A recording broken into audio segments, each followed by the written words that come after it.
자, 오늘 함께 할 말씀은 사도행전 이제 5번째 강해고요. 8장 4절부터 9장 31절까지를 다뤄드리도록 하겠습니다.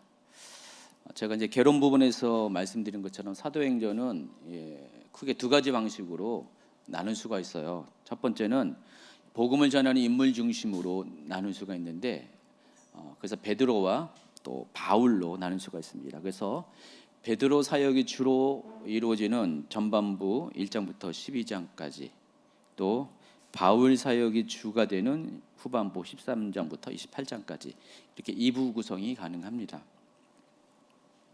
자, 그런데 이제 복음이 전해지는 지리적 배경을 기준으로 하면은 3부로 또 나눠질 수가 있습니다.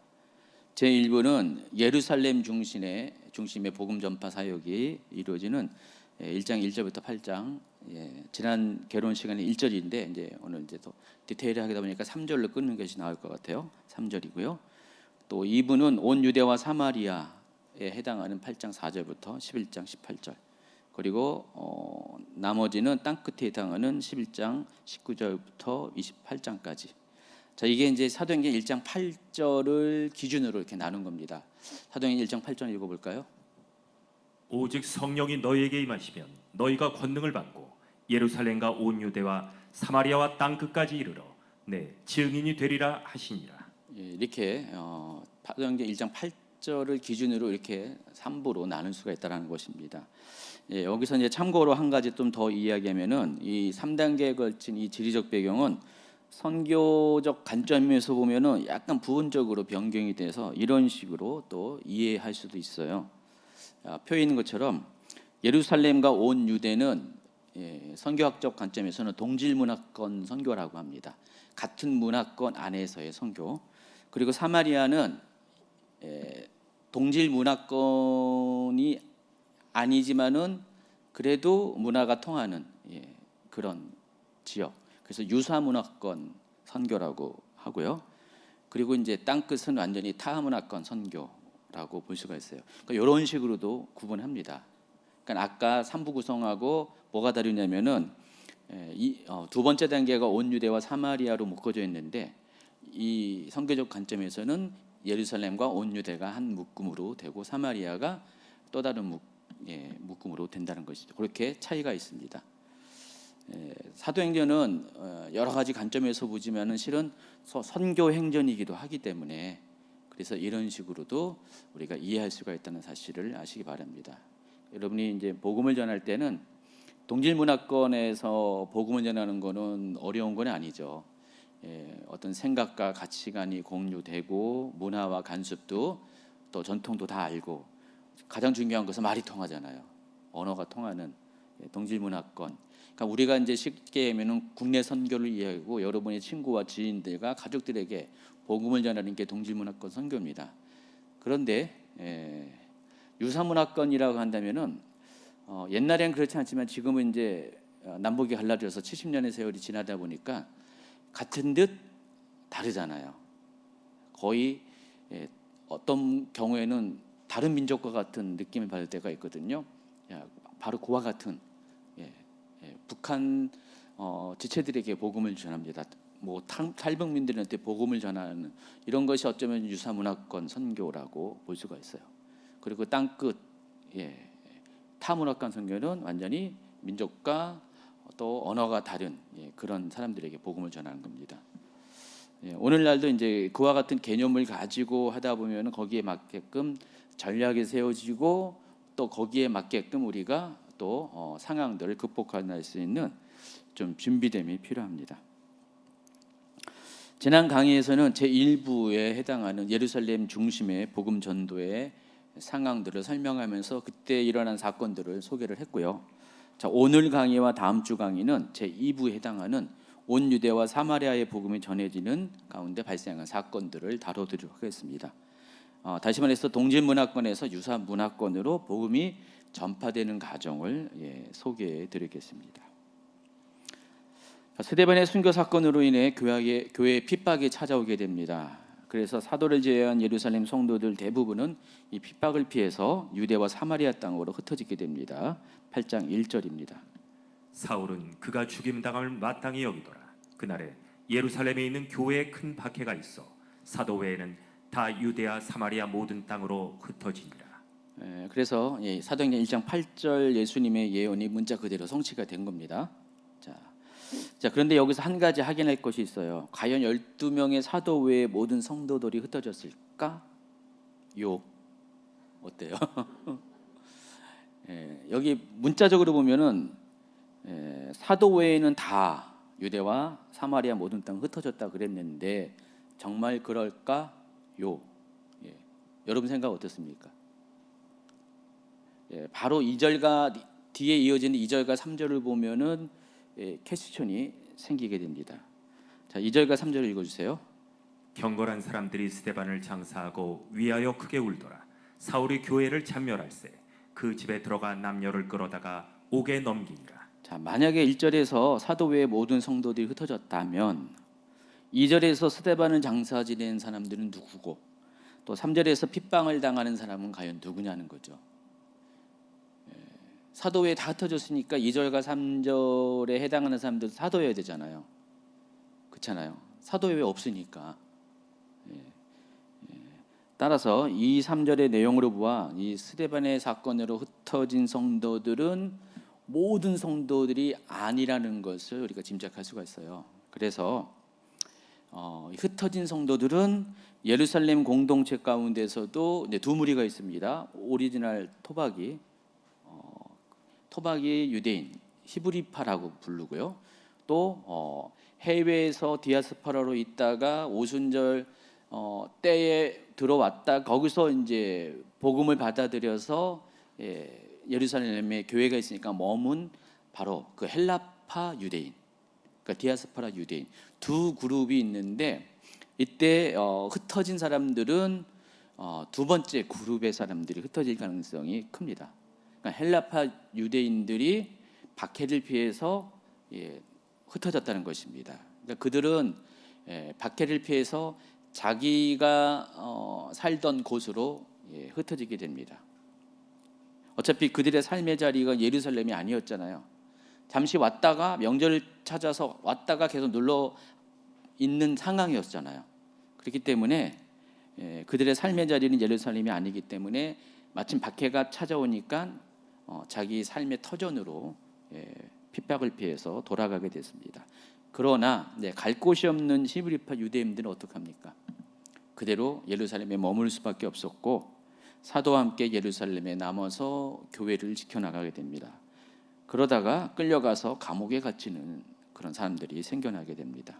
이때 바로 이 박해를 주도한 것이 로마 당국이 아니었다고 그랬습니다. 로마 당국에 의한 박해는 AD 64년 이후에 시작돼요. 그러니까 네로 황제의 박해로 인해서 그 처음으로 정치적인 이유 때문에 로마 당국에 의한 공식적인 박해가 일어나게 됩니다. 그래서 이때 박해를 주도한 사람들은 지난 강의 시간에 이야기한 것처럼 바리새파 사람들이었어요. 그 전까지는 사두개파들이 예수님을 힘들게 하고 믿는 자들을 어렵게 했지만은 이제는 그 다음 단계로 이제 바리새파 사람들이 교회를 핍박하게 됩니다. 그리고 그 바리새파 사람들이 교회를 핍박할 때 행동대장을 한 사람이 바로 청년 사울이라는 것입니다. 4절 이하에는요, 이 흩어진 사람들, 이 디아스포라가 복음을 전하는 이야기가 소개됩니다. 그리고 그들을 대표해서 7 집사 중에 하나인 빌립이 사마리아에서 복음을 전한 사역이 8장에 집중적으로 소개됩니다. 8장 4절 5절. 그 흩어진 사람들이 두루다니며 복음의 말씀을 전할세 빌립이 사마리아 성에 내려가 그리스도를 백성에게 전파하니. 그러니까 빌립만 복음을 전한 게 아니라 많은 사람들이 이제 여러 곳에서 복음을 전하는데 지금 이 8장에서는 그 중에서 가장 두드러진 사역을 했던 이 빌립을 대표로 소개하는 겁니다. 그래서 여러분 빌립이 어떤 사람일까요? 7 집사 중에 하나였고요. 특히 이제 빌립은 히브리파 사람이 아니라 헬라파 유대인이었습니다. 그래서 빌립은 헬라어를 잘 할 수 있는 그런 사람이었습니다. 그래서 빌립이 이제 박해를 피해서 흩어지는데 이 사실 자체가 빌립의 그 전도 사실 자체가 아까 제가 설명한 것처럼 이때에 사도 외에 흩어진 사람들이 헬라파 유대인이라는 또 다른 증거이기도 한 겁니다. 그래서 빌립이 전도 사역이 이제 그림에 쭉 나와 있잖아요. 지도 보시면은 12번 슬라이드 보시면은 자, 빌립이 예루살렘에서 박해를 피해서 사마리아로 갑니다. 사마리아는 사마리아 성이라고도 표현하지만 사마리아 지역으로도 표현해요. 옛 그 북이스라엘의 그 수도가 있던 그 지역, 그 주변 지역을 예수님 당시에는 사마리아 땅이라고 부릅니다. 왜냐하면 이제 이 사람들이 바로 유사문화권에 속한 사람들이에요. 혈통적으로 이스라엘과 이방인의 피가 섞여 있는 사람들. 그 종교적으로도 여호와 하나님을 믿는 신앙이 있지만 약간 변질된 그런 모습으로 갖고 있는 사람들. 그런 사람들이 이 지역에 살고 있었습니다. 그래서 빌립으로부터 이 복음을 전해들은 사마리아 사람들은 어떻게 반응을 보였냐? 6절입니다. 무리가 빌립의 말도 듣고 행하는 표적도 보고 한 마음으로 그가 하는 말을 따르더라. 또 귀신이 쫓겨나고 중환병에 걸린 사람들이 기적적으로 치유를 받는 사건이 일어납니다. 그러다 보니까 사마리아 성이 완전히 복음 전파로 인해서 빌립의 복음 전파로 인해서 난리가 났습니다. 아주 부흥이 일어났습니다. 사람들이 너무너무 좋아하고요. 자, 그 내용이 7절과 8절에 있습니다. 많은 사람에게 붙었던 더러운 귀신들이 크게 소리를 지르며 나가고 또 많은 중풍병자와 못 걷는 사람이 나으니 그 성에는 큰 기쁨이 있더라. 빌립 한 사람이 박해를 피해서 사마리아로 갔는데 빌립이 행한 이 사역들을 통해서 사마리아가 뒤집어졌다는 겁니다. 자, 그런데 그 사마리아 성에는 오래전부터 복음이 전파되기 전부터 이 마술을 통해서 백성들에게 영향력을 끼치는 사람이 있었습니다. 시몬이라는 사람이 있었는데 그 또한 세례를 받고 전심으로 빌립을 따르게 됩니다. 그 내용이 이제 9절부터 13절까지 있는데 13절만 읽어주시기 바랍니다. 시몬도 믿고 세례를 받은 후에 전심으로 빌립을 따라다니며 그 나타나는 표적과 큰 능력을 보고 놀라니라. 시몬의 이야기는 좀 이따가 다시 소개할 거고요. 그 중간에 이제 뭐가 삽입되어 있냐면은 사마리아의 복음이 전파되는 소식이 예루살렘의 사도들에게 전달되면서 이 소식을 접한 이 예루살렘 교회가 사도들을 대표해서 베드로와 요한을 이 사마리아 땅에 파송시켜서 과연 어떤 일이 있는가를 확인하는 그런 작업을 합니다. 14절. 예루살렘에 있는 사도들이 사마리아도 하나님의 말씀을 받았다함을 듣고 베드로와 요한을 보내네. 그래서 사마리아 내려간 이 두 사도는 그곳에 있는 사람들이 성령 받기를 위해 기도합니다. 그러니까 16절에 보니까 이는 아직 한 사람에게도 성령 내리신 일이 없고 오직 주 예수의 이름으로 세례만 받을 뿐이더라. 그래서 두 사도가 그들에게 안수하자 성령을 받게 됩니다. 17절. 이에 두 사도가 그들에게 안수함에 성령을 받는지라. 이 상황 가운데서 이 장면에서 한 가지 검토할 것이 있습니다. 사도행전의 저자는 이때 두 사도의 안수를 받은 사람들이 성령 받았다는 것을 어떻게 알 수 있을까? 성령 받았다고 이야기하는데 여기 17절에 성령을 받는지라 그들에게 두 사도가 그들에게 안수함에 성령을 받는지라 했는데 무엇을 보고 성령을 받은 것을 알 수가 있었냐? 뭐 물어봤더니 성령 받았어요? 네, 성령 받았습니다. 그래서 알았나요? 아니면 어떤 특별한 증거가 있었는가? 이걸 묻는 겁니다. 그것을 확인하기 위해서는 16절에서 성령 내리신 일이라는 표현을 통해서 우리가 힌트를 찾아볼 수가 있습니다. 여러분 성령이 내렸다는 것은 여러분 누가복음 24장과 사도행전 1장의 요단전 24장 끝부분과 사도행전 초반부에 반복적으로 이렇게 설명한 것처럼 위로부터 부어지는 아버지께서 약속하신 것 위로부터 부어지는 그 성령의 능력이 임할 것이고 또 임했잖아요. 오순절날. 그래서 성령이 내렸다는 것은 성령이 강림했다는 것은 위로부터 부어지는 그 능력이 위로부터 능력이 부어지는 그 현상을 묘사하는 그런 단어라는 것입니다. 이 현상이 사도행전 2장의 오순절 사건에 처음으로 나타났잖아요. 그때 세 가지가 일어났어요. 청각적으로는 급하고 강한 바람 소리 같은 것이 들렸고, 시각적으로는 불의 혀같이 보이는 불꽃의 현상이 있었고, 그리고 또 뭐가 있었어요? 방언을 했잖아요. 이 세 가지가 오순절날 성도들이 성령을 받았을 때 다른 사람들이 성령 받은 것을 확인할 수 있는 증거들이었어요. 이 세 가지가. 그렇다면은 자, 이것을 보고한 사람이 사도행전 저자인 누가면은, 누가는 8장에서도 마찬가지로 성령을 받았다 했을 때 동일한 관점에서 이와 같은 현상들이 있었던 것을 기준으로 성령을 받은 것을 아마 이야기했을 가능성이 큽니다. 이미 2장에 있었던 이 사건을 통해서 성령이 임했을 때 이런 현상들이 있은 것을 누가가 이제 먼저 기록을 했잖아요. 그렇기 때문에 8장에서도 성령을 받았다라고 할 때는 이미 그것을 전제로 그런 일이 있었을 때 성령을 받았다고 누가가 이렇게 기록을 했다라는 것입니다. 이해하시겠죠? 그래서 앞으로 이제 전개되는 사도행전에 보면은 성령을 받았다는 표현들이 종종 이렇게 등장하거든요. 등장했을 때 여러분이 어떻게 이해해야 되냐?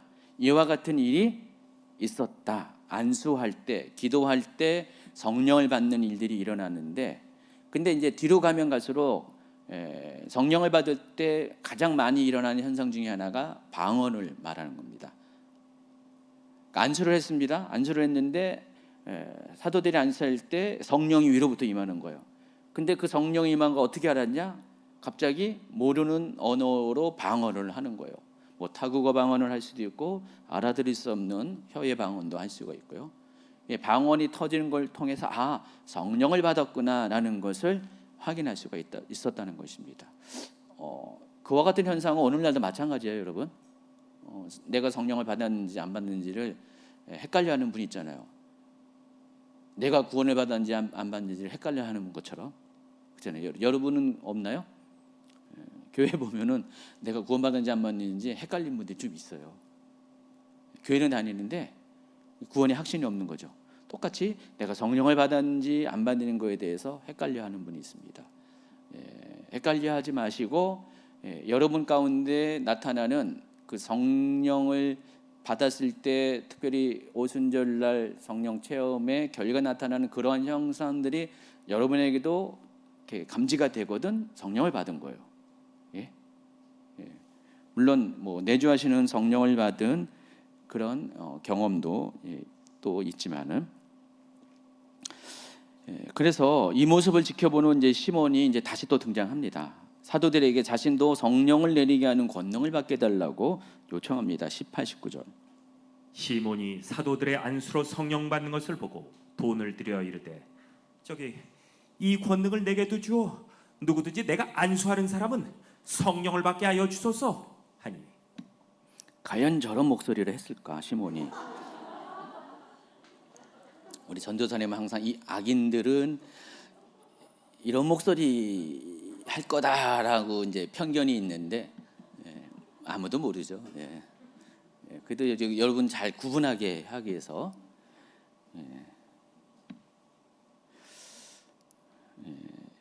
그래서 이 시몬이 돈을 들여서까지 성령 받기를 원했던 이유가 뭡니까? 그러니까 지금까지 자기가 했던 것들은 철저히 사람을 속이는 마술이었잖아요. 마술은 기적이 아니었고 사람을 속이는 거잖아요. 여러분 눈에는 기적과 같이 놀라운 것처럼 보이지만 알고 보면은 트릭이 있는 겁니다. 트릭이 있는 거예요. 본인만 아는 거죠. 근데 이제 이 자신이 알잖아요. 자기가 했던 것들이 자기가 너무나 잘 알아요. 이것은 트릭이라는 것. 근데 이 두 사도가 행하는 모습을 보니까 이것은 트릭으로는 있을 수 없다는 것을 알았기 때문에 자기도 그 능력을 받아서 지금까지는 그냥 속이는 것으로 자기의 명성을 쌓았다면 이제는 진짜로 명성을 쌓고자 하는 개인적인 어떤 욕심이 있었습니다. 그런데 이 같은 시몬의 요청은 두 가지 면에서 문제가 있던 거예요. 첫 번째는 위로부터 임하시는 성령의 임재에 대해 이해가 없었어요. 그럴 만도 하죠. 성령에 대해서 처음 경험한 거잖아요. 그러니까 빌립이 지금 전도를 할 때도 빌립의 전도 가운데 뭐 귀신이 쫓겨나고 또 병든 사람이 막 치유받았잖아요. 놀라운 기적들이 일어났잖아요. 근데 그 일을 일으키는 그 근원이 뭐였어요? 예수 이름의 능력이었어요. 그러니까 빌립은 성령의 사역을 통해서 전도한 게 아니라 예수 이름의 능력을 가지고 전도했고, 그렇기 때문에 하나님께서 베드로와 요한을 보내어서 이제는 성령의 능력을 가지고 복음을 전하게 하는 2단계의 일을 허락하신 거예요. 뭔 말인지 아시죠? 빌립의 사역은 아직까지는 성령의 사역을 나타내 보이지 않았고요. 예수 이름의 능력으로 행하는 사역을 나타냈고요. 그렇기 때문에 이들이 성령에 대해서 무지했어요. 무지했고, 뭐 옷은 예루살렘 교회도 성령에 대해서 안 지가 얼마 안 됐잖아요. 사마리아는 당연히 더 모르겠죠. 그래서 이들은 성령의 사역을 처음 경험합니다. 여러분, 사마리아 성은요, 이미 예수님이 활동할 당시에도 들렸던 곳이었어요. 예수님에 대해서 모르는 게 아니었어요. 사마린 성의 우물가의 여인에게 예수님께서 이제 복음을 전했을 때 요한복음 5장에 나오잖아요. 그때 4장이죠. 놀라운 일이 생기잖아요. 그래서 사마리아 성 전체가 예수님을 믿은 그런 놀라운 사건이 있었잖아요. 그러니까 예수님에 대해서 모르는 게 아니었어요. 그런데 성령에 대해서는 아직 몰랐다는 것입니다. 그러다 보니까 이 성령의 능력에 대해서도 성령에 대한 이해가 없다 보니까 이렇게 무지하게 반응을 한 겁니다. 그리고 아까 말씀드린 것처럼 성령의 행하심을 자신의 능력으로 나타내 보이는 욕심이, 개인적인 욕심이 있었다는 것입니다. 그래서 사도 베드로는요, 이 같은 요청을 하는 시몬의 잘못을 지적하며 심지어 그를 저주합니다. 이렇게 그림에 있는 것처럼. 오른쪽에는 이제 성령 임할 때 모습을 이제 묘사했잖아요. 한쪽에서는 아마 요한인 것 같아요. 왼쪽에서는 베드로인 것 같고요. 그래서 요한이 지금 막 이렇게 기도하니까 정말 이렇게 오순절날 임했던 불의 혀 같은 성령의 임재가 여기 나타났잖아요. 저걸 보고 와, 대단하다, 성령이 내렸다라는 것을 확인할 수가 있었습니다. 저 모습을 보고 이제 시몬이 이제 자기도 이렇게 해달라 그러니까 베드로가 저렇게 뭐라 그랬습니까? 8장 20절 21절 베드로가 이르되 네가 하나님의 선물을 돈 주고 살 줄로 생각하였으니 네 은과 네가 함께 망할지어다. 하나님 앞에서 네 마음이 바라지 못하니 이 도에는 네가 관계도 없고 분깃될 것도 없느니라. 계속 읽으세요. 그러므로 너의 이 악함을 회개하고 주께 기도하라. 혹마음에 품은 것을 사하여 주시리라. 내가 보니 넌 악독이 가득하며 불의에 매인 바 되었도다. 시몬이 이제 이 이야기를 듣고 잘못을 인정하고 자기에게 그런 저주가 임하지 않게 해달라고 이제 이것도 간청하는 장면이 나옵니다. 어쨌든 복음이 전파되는 초기에는 이런 일이 충분히 일어날 가능성이 있다는 사실을 아시기 바랍니다. 성령에 대한 낯설음으로 인해서 시몬과 같은 일들이 일어납니다. 결국은 시몬이 시몬을 저주한 거네요. 시몬 베드로가 마술사 시몬을 저주했습니다. 자, 베드로의 사역에 앞서서 여기 얘기 설명을 했습니다. 어쨌든 베드로와 요한이 사마리아에 방문하면서 사마리아에도 성령을 통한 사역이 소개되고 그리고 성령이 처음으로 이제 사마리아 땅에서도 일하시는 일들이 벌어집니다. 위와 비슷한 이야기가 아볼로가 고린도에 있을 때 그런 일을 경험합니다. 19장 2절에 보니까 너희가 믿을 때 성령을 받았느냐 물었을 때 아니라 우리는 성령이 계심도 듣지 못하였다라고 할 때 바울이 그들에게 안수했습니다. 6절에 보니까 성령이 그들에게 임하심으로 방언도 하고 예언도 했다 그랬습니다. 그러니까 이 지역에서 바울이 안수했을 때는 성령이 임재를 나타내는 현상이 방언과 예언이 나타나 보였습니다. 이처럼 사도행전을 잘 보면 사건이 진행되면 진행될수록 예수 이름으로 하는 사역에서 성령의 능력으로 하는 사역으로 사역의 성격이 점점 변하고 있다는 사실을 알 수가 있습니다. 그러니까 사도행전이 진행하면서 초기에는 예수 이름으로 했던 사역이 점점 성령 중심으로 하는 사역으로 더 확장되고 변화하는 과정이 발견된다는 것입니다.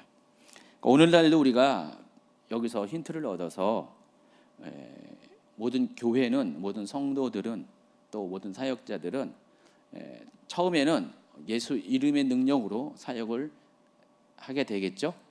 근데 시간이 갈수록 그것을 그치는 것이 아니라 똑같이 사도행전에 나타내 보여주는 것처럼 점점 성령의 능력으로 하는 사역으로 발전돼 가야 돼요. 이해하시겠죠? 점점 기름 부음을 통해서 일하는 사역으로 발전을 해 가야 한다는 것입니다. 즉 예수 이름으로 하는 사역은요, 예수 이름의 능력으로 하는 사역은 굉장히 이제 힘이 들어가는 경우가 솔직히 많이 있어요. 막 선포해야 되죠, 꾸짖어야 되죠, 뭐 많이 있어요. 근데 기름 부음으로 하는, 성령의 임재로 하는 사역들은요, 오히려 굉장히 힘이 안 들어가고요, 부드러워요. 그리고 더 강력한 현상들이 나타날 때가 많이 있습니다. 그러니까 이거는 이제 해본 분들은 뭔 말인지 이해가 될 겁니다. 그러니까 똑같은 사역자라도요, 여러분 보시기에는 굉장히 강력하고 세 보이잖아요. 막 예수 이름의 능력과 권세를 선포하고 막 그냥 고함치고 막 그러잖아요. 근데 오히려 성령의 임재를 초청하면서 하는 분들은요, 아주 조용할 때 그 능력은 더 강력하게 나타나는 경우가 많이 있다라는 것입니다. 그 얘기하는 겁니다. 자, 이 사건이 있으는 사도 베드로와 요한은 계속해서 사마리아 내 여러 마을에서 복음을 전하면서 결국 예루살렘으로 이제 귀환하게 됩니다. 사도행전 8장 26절 이하에는 장면이 바뀌어서 계속해서 또 빌립의 이야기가 나오는데, 빌립이 주의 사자의 계시를 받아서 사마리아를 떠나서 예루살렘에서 가사로 내려가는 길로 향해 나아갑니다. 8장 26절입니다. 주의 사자가 빌립에게 말하여 이르되 일어나서 남쪽으로 향하여 예루살렘에서 가사로 내려가는 길까지 가라하니 그 길은 광야라. 제가 어제 이거 구글 어스에서 이거 캡처를 한 건데, 그래서 제가 지명은 다 빼버렸어요. 하도 복잡해가지고 빼버리고 이제 제가 이제 요거 지점을 이렇게 해서 했는데, 예루살렘에서 가사가 지금의 가자 지구예요. 지금 가자 지구 남서쪽으로 쭉 이렇게 대각선으로 이렇게 쭉 내려가죠. 원래 여기에 이제 내려가는 길이 있다는 것입니다. 근데 지금 빌립은 사마리아에 있어요. 사마리아에 있는 빌립에게 주의 사자가, 또 주의 영이 이 예루살렘에서 가사로 내려가는 그 길을 향해서 갈 것을 명령하고 있습니다. 왜 그러냐면은 지금 에디오피아 내시가 예루살렘을 방문해서 거기서 예배를 드리고, 그러니까 에디오피아 내시는 경건한 믿는 자였어요. 물론 혈통적으로 솔로몬의 후손의 피가 섞여 있을 수도 있고요. 어쨌든 에디오피아는 이제 그 에디오피아 여왕이 솔로몬 시대에 예루살렘을 방문한 이후에 솔로몬의 후손들이 거기에 이제 퍼졌어요. 그리고 이렇게 유대인들처럼 똑같이 예수님을, 여기 하나님을, 여호와 하나님을 믿는 신앙인들이 생겨나겠어요. 그 후손들이 이때까지 남아 있는 거죠. 그래서 그 중에 한 명이 이제 에디오피아 여왕 간다게, 그러니까 에디오피아 여왕을 부르는 보좌명이 간다게예요. 에디오피아에서는 여왕을 간다게라고 부르는데, 그 간다게의 국고를 맡은 사람이 넷이었습니다. 이때 당시 에디오피아 같은 경우는요, 왕이 따로 있었어요. 왕이 있는데 왕은 태양신의 아들로 해가지고 너무나 존엄했기 때문에 일반적인 뭐 사람들의 정사는 이렇게 관여하지 않고 그냥 상징적인 위치로 왕이 있었고요. 대신 여왕이 실제적으로 정치를 다 했어요. 이때 당시에 에디오피아가. 그래서 여왕이 이제 왕 노릇하는 거였죠. 그래서 여왕 주변에는 이제 내시가 많이 있었는데 그 중에서 하나님을 믿는 내시가 있었다는 것입니다. 예루살렘에서 이제 에디오피아로 가기 위해서 지금 해안도로를 타고 가려고 이 가사 지역으로 간 거예요. 이때 당시 국제도로가 여기 그거였거든요. 해안도로로 연결됩니다. 지중해를 따라 쭉 내려가가지고 이집트를 거쳐가지고 저기 에디오피아로 내려가죠. 그 길로 가는데 그 중간에 빌립이 그 예루살렘과 가사에 가는 길 중간에서 이 간다게의 네시를 만나게 됩니다. 그런데 이 네시가 예루살렘에 예배하러 왔다가 돌아가는 길에서 수레에 올라서 이사야서를 읽고 있었어요.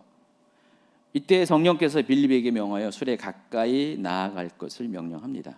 그리고 빌립은 네시가 읽고 있는 이사야 53장 7절 8절이 예수 그리스도를 가리키는 것임을 깨닫게 해줍니다. 8장 29절부터 33절까지 읽어주시기 바랍니다. 성령이 빌립더러 이르시되 이 수레로 가까이 나아가라 하시거늘 빌립이 달려가서 선지자 이사야의 글 읽는 것을 듣고 말하되 읽는 것을 깨닫느냐 대답하되 지도해 주는 사람이 없으니 어찌 깨달을 수 있느냐 하고 빌립을 청하여 수레에 올라 같이 앉으라 하니라. 읽는 성경 구절은 이것이니 일렀을 때 그가 2살자에게로 가는 양과 같이 끌려갔고 털 깎는 자 앞에 있는 어린 양이 조용한가 같이 그의 입을 열지 아니하였도다.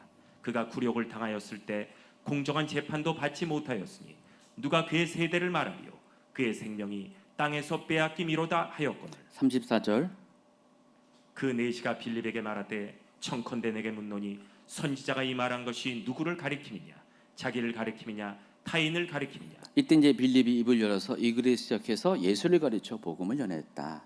지난번에 우리 이스라엘 선교사님 오셔가지고 이사야 53장을 통해서 여기서 말하는 그는 누구냐 계속 유대인들에게 질문했을 때 결국은 유대인들은 결국 그가 예수님을 가리킨다는 것을 인정할 수밖에 없다라고 얘기했습니다. 바로 그 구절입니다.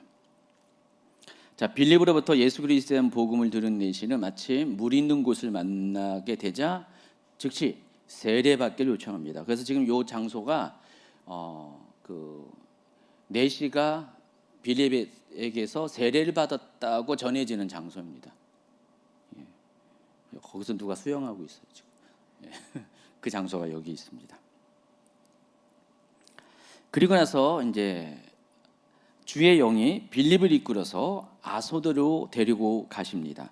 그러면 그 39번 PPT 보시면은 아소도가 어디냐면은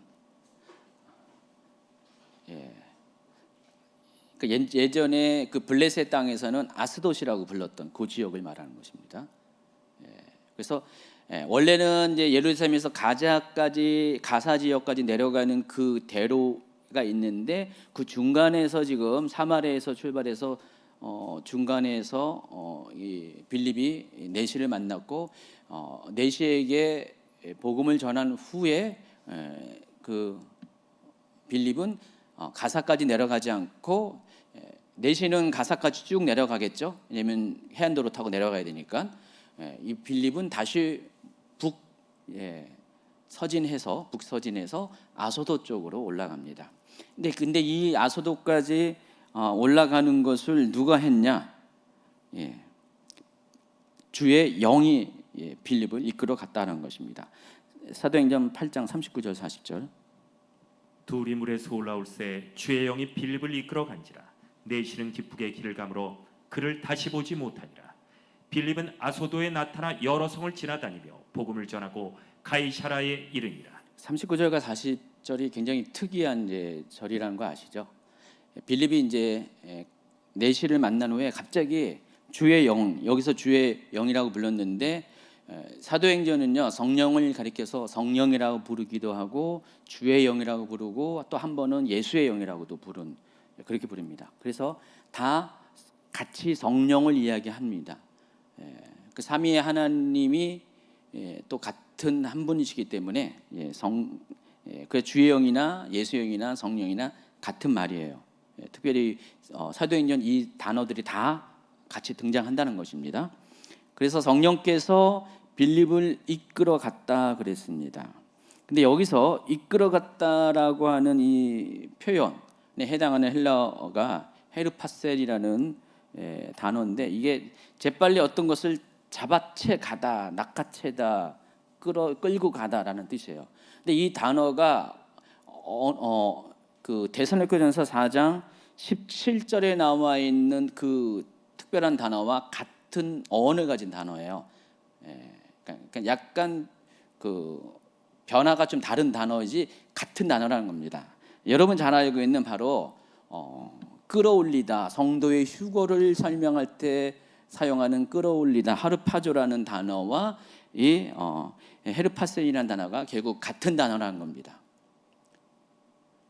그러면 여러분, 이게 이 하르파조가 휴거라는 단어거든요. 끌어올리다라는 뜻이고요. 낚아채서 끌어올리다라는 단어인데, 지금 이제 주의 영이 빌립을 어떻게 했다고요? 낚아챘어요. 낚아채가지고 갑자기 그 광야에서 순간적으로 어디로 보냈어요? 아소도로 보냈다는 것입니다. 그래서 이 단어를 통해서 우리가 뭘 알 수가 있냐면 시공간 안에 특별한 이적이 발생했다는 것을 알 수가 있습니다. 그러니까 성령께서 빌립을 순간적으로 공간 이동시켜서 예루살렘에서 가사로 내려가는 광야에서 갑자기 순식간에 아소도로 이 빌립을 옮겨줬다는 것입니다. 성경에는 이 같은 이 순간적 공간 이동 사례가 세 곳에서 발견되는데, 여러분 잘 알고 있는 창세기 5장의 에녹 사건, 에녹이 죽음을 보지 않고 하늘로 끌어올라가죠. 그리고 여기 신약 성경에 성도의 휴거가 있습니다. 물론 엘리야의 승천도 있죠. 그런데 나머지는 전부 다 땅에서 하늘로 끌려 올라가는 그런 방식인데, 요 사도행전 8장에서만큼은 그게 아니라 땅의 한 곳에서 다른 곳으로 이동하는 그런 장면입니다. 그래서 여러분, 오늘날 이제 이런 현상이 있을까요, 없을까요? 혹시 내가 이제 순간 이동을 경험했다라고 없어요? 예전에 우리 교회 초기에 한 10년 전에 교회 다녔던 이제 남자 집사님 한 분이 전태 이간증 엄청 했거든요. 이분이 그걸 진짜로 경험했대요. 강원도 갔다 오는데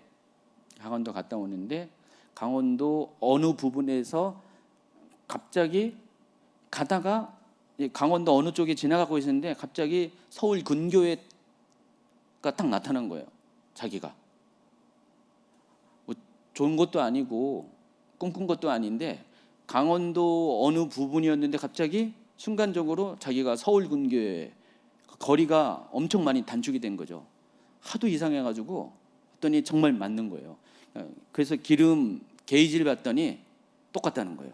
만약에 거기서 이쪽으로 갔다면 기름이 확 줄어들 거 아니에요. 근데 차째로 그대로 옮겨졌어요. 이걸 막 시도 때도 없이 저한테 간증을 했거든요.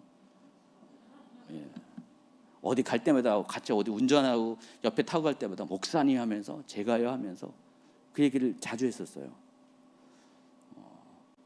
이거 믿겨지지 않아요? 지난번에 몇 년 전에 이렇게 순전나도 통해서 오셨던 브루스 알렌 목사님이 이간증 했잖아요. 그분 메시지 중에 하나 단골 메뉴가 이 체험을 한 건데, 저도 예전에 비슷한 거 한 것 같아요. 예전에 제가 아마 최 목사님 간증 때 아마 중보기도 때 강의 때 간증을 했을 거예요. 아주 오래전 얘기인데 한 20년 전이죠. 제가 이제 직장 생활을 할 때 제가 아침 일찍 서해안고속도로 타고 인천에서 저 평택 쪽으로 이제 가는데, 그때가 겨울이었어요. 겨울이었는데 그때 한 7시쯤 되니까 이제 바람 못 미쳐가지고 그냥 그 덤프 트럭들이, 대형 트럭들이 이제 내려가느라고 그냥 도로에 꽉 찼어요. 그때 제가 이제 그 현대 그레이스라고 해서 승합차 있죠, 옛날 승합차. 그 차를 몰고 갔는데 차들이 하도 많으니까 추월을 할 수밖에 없죠. 속도가 안 나니까. 그래서 1차선으로 추월하다가 어느 순간에 그 블랙아이스라고 해서 살얼음이죠. 보이지 않는, 눈에 보이지 않는 그 살얼음에 그 가속하다가 바퀴가 확 돌아버린 거예요. 그래서 제가 그때 이후로는 그때 이후고 또 다음에 어느 경험을 통해서 그래서 이제 그런 계열의 후륜 차들을 안 타거든요. 몇 번 이렇게 그래가지고 그래서 제가 계속 전륜구동 차를 타는 이유가 거기에 있습니다. 근데 그때 차가 확 미끄러졌는데 순간적으로 차가 이제 제어가 안 되는 거예요. 핸들이요. 그러니까 제가 한 수백 대의 차를 추월했어요. 계속 덤프 트럭들만 추월해서 쭉 가는데 근데 이제 확 미끄러진 거예요. 근데 순간적으로 제어가 안 되면서 제 마음속에 나 이제 죽었구나. 나 이제 죽었구나 하고서 이제 주님 맞을 준비를 하면서 순간적으로 가고 있는데 한참 차가 막 가더니 막 왔다 갔다 하고 막 삥삥 도는 느낌이 막 들고 막 그랬어요. 그리고 어느 순간에 꽝 하고 차가 멈춰버렸습니다.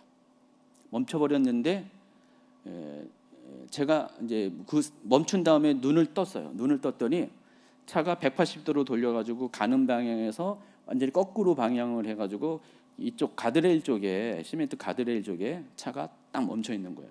그러니까 차의 운전석 뒤쪽 편이 저쪽으로 꽝 부딪혀가지고 그것 때문에 멈춰버렸어요. 그래가지고 정신을 차리고 눈을 떠 봤더니 제 몸을 먼저 봤죠. 몸을 봤더니 멀쩡해요. 몸이 멀쩡하고 근데 신기한 게 차들이 없는 거예요. 제가 봤더니 앞에 차가 하나도 없어요. 도로가 텅 비었어요. 텅 비어가지고 깜짝 놀랐어요. 이게 뭔 일인가? 제가 현실적인 게 아니잖아요. 그래가지고 차에서 내렸어요. 내렸더니 차가 그렇게 돼가지고 뒤에가 찌그러져 있고 보통이가 찌그러져 있고 차가 이렇게 180도 돌아가 있고 근데 차가 하나도 없어요. 트럭들이 아무것도 없어요. 제가 수백 대의 트럭들을 막 이렇게 추월해 왔는데 그 트럭들이 다 안 보이고요. 저 혼자만 딱 고속도로에 있는 거예요.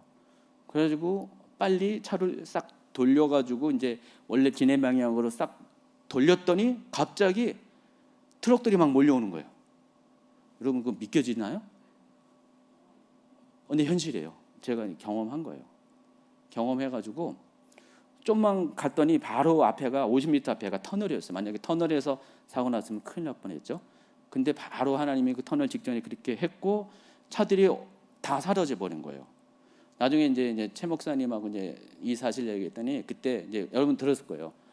저를 보낸 다음에 하나님이 갑자기 막 급한 마음으로 기도하라는 마음을 성령이 감동을 주셔가지고 1시간 동안은 저를 위해서 그냥 전심으로 기도를 했는데 바로 그 시간에 그런 사건이 일어난 거예요.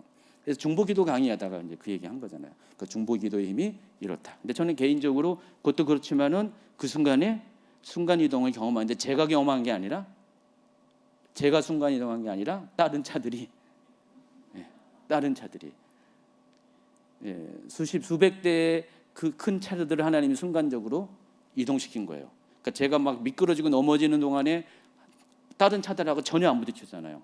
1차선에 가서 하다가 3차선을 미끄러져 내려왔고 뒤집어졌는데 차들이 부딪힌 차가 하나도 없잖아요. 하나님 그때 그 차들을 순간 이동했어요. 어느 날 이제 누군가가 그때 경험이 있는 분들은 아마 자기가 그러니까 저 때문에 순간 이동한 차들이 많은 거예요.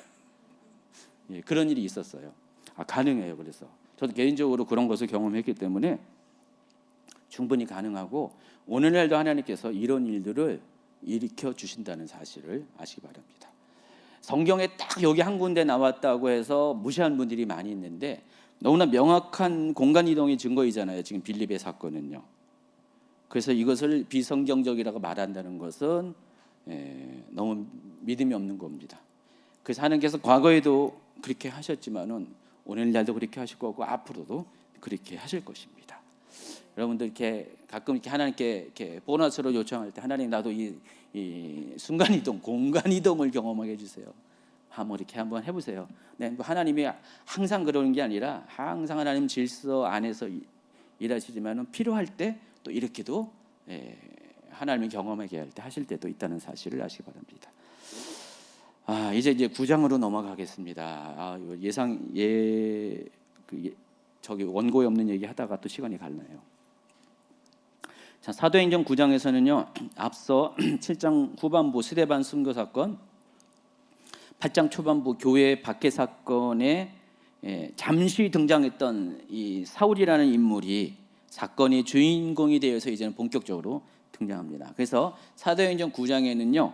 사울의 회심 이야기가 중점적으로 소개되고 있습니다.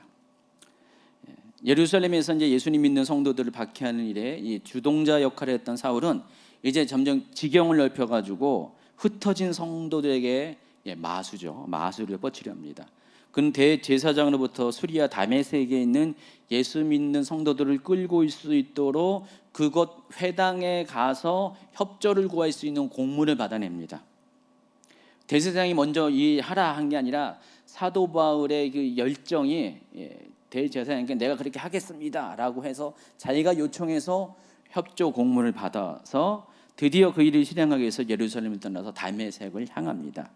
그런데 바로 그 다메섹으로 가는 길에서 자신의 인생을 송두리째 변화시키는 놀라운 사건을 경험하게 됩니다. 초자연적인 사건 가운데서 예수님을 만나게 된 겁니다. 9장 3절. 사울의 길을 가다가 다메섹에 가까이 이르더니 호련히 하늘로부터 빛이 그를 둘러 비추는지라. 여기 이제 사진이 보이잖아요. 그림이 보이잖아요. 사진이 아니라 그림이죠. 바로 이 장면입니다. 여러분, 바울에 대한 초대교회 전승의 묘사를 보면은 바울은요, 약간 머리가 없고요, 대머리가에 해당하고요, 또 코가 메부리코, 그런 아주 날카로운 인상을 갖고 있는데, 여러분 바울이라는 영화 있었잖아요. 그 인상이 비슷한 인상이에요. 지금 근데 이 사람 보니까 정말 바울스럽게 생겼어요. 묘사된 바울스럽게 생겼습니다. 지금 워낙에 밝은 빛을 보고 지금 빛을 볼 수가 없습니다. 여러분 헬라어로 빛을 포스라고 했는데 포스가 너무 강해가지고 포스가 그 포스입니다. 포스가 너무 강해가지고 보지 못하는 장면입니다. 이때 4절, 5절, 6절. 땅에 엎드려져 들음에 소리가 있어 이르되 사울아 사울아 네가 어찌하여 나를 박해하느냐 하시거늘 대답하되 주여 누구시니까? 이르시되 나는 네가 박해하는 예수라. 너는 일어나 시내로 들어가라. 네가 행할 것을 내게 이를 자가 있느니라 하시니. 어떤 분들은 이 장면을 환상으로 보잖아요. 여러분 이걸 환상으로 이해하는 분들이 좀 적잖이 있을 것 같은데, 그런데 환상이 아니에요. 이거는 실제 사건입니다. 실제적으로 일어난 사건이에요. 왜냐하면은 환상이었다면은 바울이 이렇게 눈이 안 보이는, 며칠 동안 보지 못하는 그런 상황 가운데 빠질 수가 없어요. 환상이었으면은. 환상에서 왔다가 그냥 지나가는 거예요. 그런데 환상이 아니었고 실제적으로 바울은 강력한 빛 에너지 포스를 느꼈다는 것입니다. 그래서 그것 때문에 며칠 동안은 눈을 뜰 수 없는 정도가 됐다는 것입니다.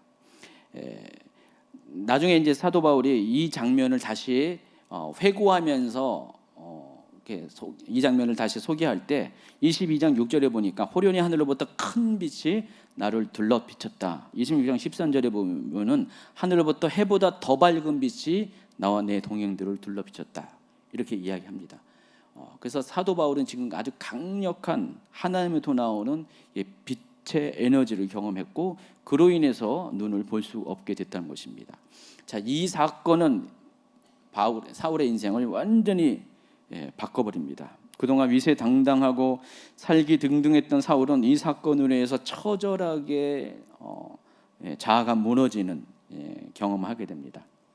아무것도 보지 못하게 되자 다른 손에 이끌려 겨우 다메섹에 도착하게 되는데 그 3일 동안 보지 못하는 건 물론이고 먹지도 마시지도 못한 상태에 이르게 됩니다. 근데 여러분 9장 9절에 보니까 사흘 동안 보지 못하고 먹지도 마시지도 아니하리라 그랬습니다. 그러니까 보지 못하게 된 것은 사울이 선택한 게 아니잖아요. 외부적인 힘에 의해서 어쩔 수 없이 그렇게 된 건데 보니까 먹지도 마시지도 아니했다는 것을 통해서 알 수 있는 것은 사울 스스로가 먹지도 않고 마시지도 않았다는 것입니다. 본인 스스로의 결정에 의해서 식음을 전폐한 겁니다. 이 정도가 되기까지 사울은 지금 큰 충격을 받은 거예요. 지금까지 자기가 고수해온 모든 사상 체계와 신념 체계가 한 번에 무너져 버렸어요. 제가 지금 그 예수라는 사람이 이단이라는 것을 생각하고 그 이단을 쫓는 무리들을 이렇게 붙잡아서 그들을 이렇게 넘기는 것이 하나님을 위한 것인 줄 알았는데 그 예수가 나타나서 자기가 생각했던 모든 신념들을 무너뜨린 것을 통해서 난 지금까지 뭘 하고 살았지? 하면서 처절한 삶의 회의를 느끼게 되었습니다. 그래서 쭉 너무나 이렇게 마음이 처져 있는 상태이기 때문에 먹는 거, 마시는 것조차도 할 수가 없었다는 것입니다. 그런데 하나님은 그런 상태에 있는 사울을 내버려 두지 아니하시고 다시 일으키십니다. 그래서 다메섹에 있는 그 제자 중에 하나인 아나니아를 보내서 본격적으로 사울을 예수의 사람으로 변화시키는 일을 합니다. 그게 10절부터 19절에 나와 있습니다. 17절부터 읽어주세요. 아나니아가 떠나 그 집에 들어가서 그에게 안수하여 이르되 형제 사울아 주곧 네가 오는 길에서 나타나셨던 예수께서 나를 보내어 너로 다시 보게 하시고 성령으로 충만하게 하신다니 즉시 사울의 눈에서 비늘 갇힌 것이 벗겨져 다시 보게 된지라 일어나 세례를 받고 음식을 먹으매 강건하여 지니라. 사울의 회심은 여기까지 이야기하고요. 다 알고 계셔서 이 회심을 경험한 사도 바울은 즉시로 삶의 변화가 생깁니다. 사울 전까지만 해도 예수 믿는 자들을 죽이고자 하는 사람이었는데 사울 후에 사울의 모습은 이제는 스스로 나서서 복음을 전하는 위치로 바뀌어 버립니다. 9장 19절 하고 20절. 사울이 다마섹에 있는 제자들과 함께 며칠 있을새 즉시로가 회당에서 예수가 하나님의 아들이심을 전파하니 상황이 이렇게 되자 21절과 22절 보니까 사울의 모습을 본 모든 사람이 충격을 받았습니다. 또 다메섹에 사는 유대인들은 이로 인해서 당혹하게 되었다라고 합니다. 그리고 이제 26절에 보면요, 이제 요 사건이 있은 다음에 또 다른 장면이 이제 단락이 등장하는데 이것은 3년 뒤에 있는 사건입니다. 근데 3년 뒤에 예루살렘을 방문해요, 사울이. 사도행전을 보면은 이 사건이 있고 나서 사도 바울이 예루살렘을 곧바로 방문한 것처럼 되어 있는데 이 사건은 3년 뒤의 일입니다. 3년 뒤에 예루살렘을 방문했는데 3년이나 지났음에도 불구하고 사도 바울이 예루살렘에 등장하니까 예루살렘에 있는 사도들조차도 안 믿었어요.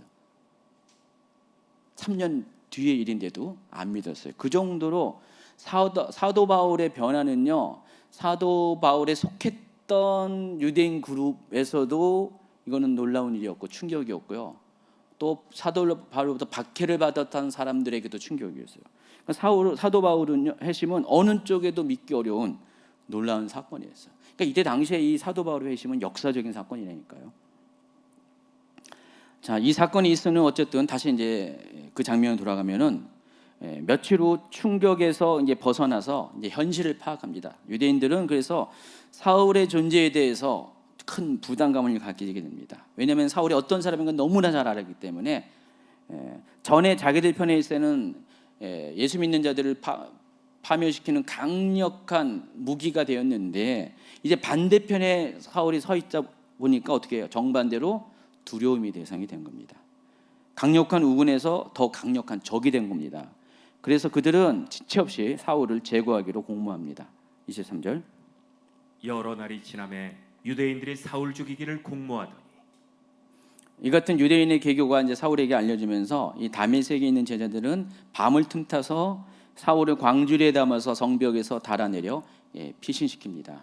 이 광주리는 여기 보시는 것처럼 제가 마태복음 강의할 때 오병이어 때 썼던 바구니하고 칠병이어 때 사용했던 광주리가 다르다고 했죠. 오병이어 때는 그 사건이 유대 지경 안에서 일어났고 칠병이어 사건은 이방인 지역에 일어나는데 이거는 이방인들이 사용하는 큰 바구니라는 것을 유대인들이 사용하는 바구니는 이렇게 그냥 이렇게 점심 갖고 다니는 조그만 바구니인데 이거는 사람도 들어갈 수 있는 큰 광주리라고 적혀 있습니다. 바로 그 광주리에 타고 내려갑니다. 자, 이어지는 이제 9장 26절 이하에는 아까 잠깐 소개한 것처럼 3년 뒤에 이야기가 소개되는데 예루살렘을 방문한 이야기가 소개됩니다. 아까 설명한 것처럼 예루살렘에 가서 제자들을 사귀고자 했지만 3년이 지났음에도 모두 다 사울을 두려워해가지고 아무도 그가 제자됨을 믿지 않았다고 했습니다. 이때 이제 바나바가 나서서 사도들에게 사울에게 일어난 일을 증언하고 그를 보증합니다. 그리고 그때부터 사울은 제자들과 함께 예루살렘에 출입하면서 여기서도 또 담대하게 복음을 전하는 거예요. 사도 바울은 참 특별한 캐릭터인 것 같아요. 그랬더니 이제 여기서도 문제가 생깁니다. 근데 사도 바울이 이때 여기서 어떻게 했냐면은 헬라파 출신 유대인들을 대상으로 집중적으로 복음을 전합니다. 히브리파 사람들이 아니라.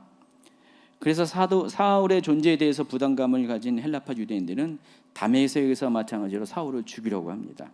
그리고 또 이 사실을 안 예루살렘의 형제들은 이번에는 사울을 가이사랴를 데려갑니다. 가이사랴가 어디냐면은 예루살렘에서 서북쪽에 있는 해변 도시고요.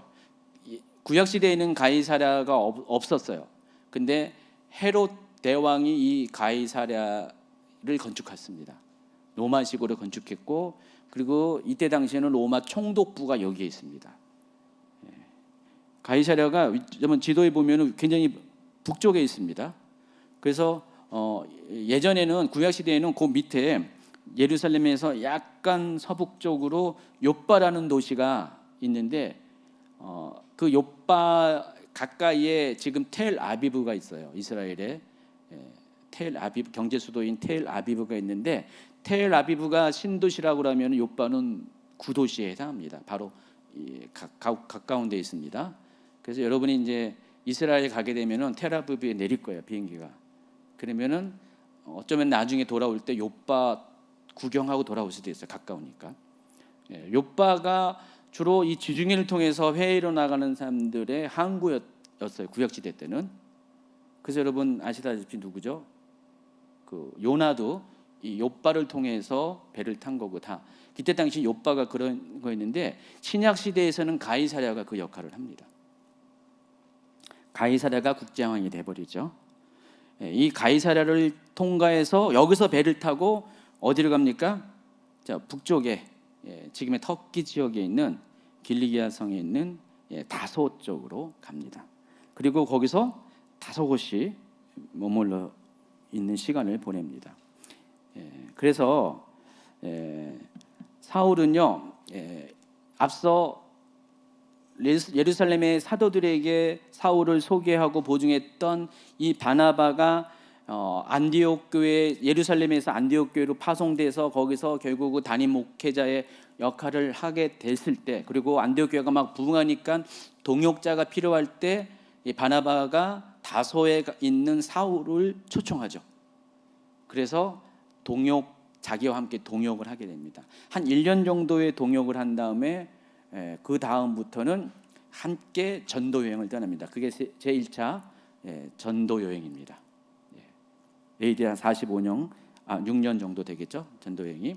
그래서 그때 AD 45년에 초청을 받게 되는데 이때까지 사울은 여기에 머물러 있는 거예요. 그러니까 사울의 회심 연도를 몇 년으로 보냐에 따라서 이 기간은 차이가 있는데 AD 32년이 가장 빠른 회심 연도 추정치인데 AD 32년에 사도 바울이 회심을 했다면은 사도 바울은 아라비아에서 3년의 시간을 보냈고 그리고 10년의 시간은 이 다소에서 있었어요. 그러니까 13년 동안에 사도 바울은 본격적인 사역을 하기에 앞서서 준비 기간을 보낸 다음에 비로소 이제 사도 바울은 13년 후에 AD 45년 경에 본격적으로 하나님의 일을 시작하게 된다는 것입니다. 어쨌든 요 5절과 26절 사이에 3년이라는 시간의 간격이 있는데 사도행전은 그것이 누락되어 있는데 사도행전보다 훨씬 더 일찍 기록된 이 갈라디아서에 보면은 사도 바울이 과거의 사건들을 이렇게 회상하면서 쓴 기록이 있습니다. 거기에 보면은 바로 이때의 그 3년 동안의 일을 이렇게 소개를 합니다. 3년 동의 일이 어디 갈라디아서 1장 17절. 또 나보다 먼저 사도된 자들을 만나려고 예루살렘으로 가지 아니하고 아라비아로 갔다가 다시 다메섹으로 돌아간 18절이요? 그 후 3년 만에 내가 게바를 방문하려고 예루살렘에 올라가서 그와 함께 15일을 머무는 동안 요 내용이 사도행전은 누락되어 있어요. 근데 갈라디아서에는 사도행전보다 더 먼저 기록된 갈라디아서에는 사도 바울의 회상의 이야기로 이렇게 기록이 되어 있습니다. 그러니까 사도 바울은 다메섹에서 회심을 경험한 다음에 어떻게 했냐? 아라비아로 갔다가 다시 다메섹으로 돌아갑니다. 그리고 3년 만에 게바를 방문하려고 베드로를 방문하려고 예루살렘으로 갑니다. 그리고 이 이야기가 앞에 거는 빠져 있고 갈라디아서 1장 18절 중반부부터의 내용이 사도행전 9장 26절에 나와 있는 겁니다. 이해하시겠죠? 예. 자, 그런데 이 갈라디아서 1장 17절과 18절을 어떻게 해석하냐에 따라서 이 3년 동안의 바울의 행적에 대한 출적이 좀 서로 달라져요. 그러니까 3년 구후 3년이라는 것에 대한 해석에 따라서 두 가지가 가능해요. 그러니까 바울은 다메섹에서 탈출한 다음에 아라비아로 갔다가 얼마 되지 않아서 다메섹으로 바로 돌아왔다가 다메섹에서 3년을 있다가 예루살렘으로 간 것으로 해석할 수가 있어요. 18절에 보니까 17과 18절의 내용을 보면 그렇게 해석할 수도 있어요. 또 한 가지는 바울은 다메섹에서 탈출한 다음에 아라비아로 가서 그곳에서 3년을 시간을 보낸 다음에 다시 다메섹으로 와서 예루살렘으로 갔다라고도 해석할 수가 있어요. 그러니까 사도 바울이 3년의 시간을 어디에 있냐? 제가 이런 거 안 하려고 그랬었는데 원래 이렇게 빨리빨리 진행하려고 했는데 이제 요거는 좀 여러분들 나중에 이제 궁금증이 있을 것 같아서 그냥 제가 잠깐 짚고 넘어갑니다. 근데 결론은 뭐냐? 이 다메섹 사건의 정황으로 보면은 후자가 맞을 가능성이 있습니다. 왜냐면은 다메섹에서 자기를 죽이려고 하는 그런 일이 있었는데 잠깐 아라비아로 갔다가 다시 다메섹으로 돌아온다는 것은 정황적으로 납득이 안 갑니다. 적어도 3년의 기간 동안에 잊혀질 즈음 해가지고 와야지 정상이죠, 그렇죠? 그래서 아라비아로에서 3년을 머물러 있었다는 것이 맞은 것 같아요. 어쨌든 아라비아에서 3년의 시간은요, 사도 바울 입장에서는 완전히 혼자 독립해가지고 혼자 고립되어서 그 시간 동안 뭘 했을까요? 더 깊이 예수님 안으로 들어가는 시간, 하나님을 홀로 독대하는 시간을 가졌을 것 같습니다. 이 아라비아가 또 어딘가 또 이것도 굉장히 또 논란이 있는데 어떤 사람들은요, 지금의 사우디아라비아에 있는 그곳, 그 지역이라 완전히 사막 지역이라고 보는 분이 있습니다. 왜냐하면은 갈라디아서 4장 25절에 보니까 이 하갈은 아라비아에 있는 시내산으로, 물론 이제 율법과 복음을 비유로 하면서 설명하는 내용 중에서 이 단어가 소개되는데, 그래서 지금 같은 갈라디아서에서 똑같은 아라비아를 언급하는 거 봐서 사도 바울은 지금 사우디아라비아에 있는 그 시내산, 이거는 이제 그 출애굽 루트설의 좀 기존과 다른 거죠. 시내산이 시나이 반도에 있는 게 아니라 아라비아 쪽에 있다라는 입장에서 보는 거예요. 이것도 시내산이 아라비아 쪽에 있다는 것을 증명하는 또 그 구절 중에 하나죠. 요 갈라디아서 4장 25절에 하여간 그 지금의 사우디아라비아 쪽에 있는 그 시내산에 거기 사도 바울이 거기 갔다라고 보는 입장이 있어요. 근데 개인적으로는 안 그런 것 같아요. 왜냐면은 거기는 완전히 고립된 지역이거든요. 거기는 뭐 거의 3,000m 가까운 산이 있는데 사도 바울이 거기서 그냥 뭐 수도 세워야 했다는가 좀 납득이 안 가요. 두 번째 주장은 다메섹 동남부에, 다메섹이 여기 있죠. 시리아 지역에 있죠. 그러니까 이스라엘에서 조금만 올라가면 다마스커스예요. 더 올라가면 안디옥인데 이 다메섹에서 그 밑으로 동쪽, 동남부 쪽이 이때 당시에 나바테아 왕국이 있었어요. 이 나바테아 왕국이 예전에 에돔과 또 모압과 암몬 지역, 또 시나이 반도까지 아우르는 넓은 지역을 통치하는 그때 왕국이었어요. 그 나바테 왕국의 그 유명한 그 페트라라는 그 도시가 있습니다. 요르단의 가장 관광수입 많이 올리는 그 페트라가 나바테아 왕국의 수도였다라고 이야기하는데, 이 나바테아 왕국을 의미하는 것으로 보기도 합니다. 왜냐하면 고린도후서 11장 32절 33절에 보면은 다메섹에서 아레데 왕의 고관의 날을 잡으려고 다메섹 왕을 지켰으나 나는 광주를 타고 들창문으로 성벽을 내려서 그 손에서 벗어났노라 하는 사도 바울의 회상의 기록이 있거든요. 이 아레데 왕이 바로 이 나바테아 왕국의 왕이에요. 사도 바울이 활동했던 요 무렵에 통치했던 왕의 이름입니다. 아레다 4세. 그래서 뭐 설명은 이제 안 하겠어요. 시간이 없어서 이렇게 저렇게 해가지고 사도 바울은 나바테 왕국에서 3년 동안을 머물렀을 가능성이 있다라고 합니다. 어쨌든 31절은 이렇게 끝납니다. 읽어주세요. 이제 마지막입니다. 그리하여 온 유대와 갈릴리와 사마리아 교회가 평안하여 든든히 서갔고 주를 경외함과 성령의 위로로 진행하여 수가 더 많아지니라. 초대교회는요 부흥했다가 핍박이 왔었죠. 근데 핍박 가운데 놀라운 사건이 벌어졌어요. 바로 사울의 회심이 있었어요. 아직까지는 사울이죠. 사울의 회심이 있고 나서 가장 핍박의 선봉장이 되었던 사울이 갑자기 변해서 회심이 되니까 어떻게 돼요? 그러니까 핍박자들의 동력을 상실해 버렸어요.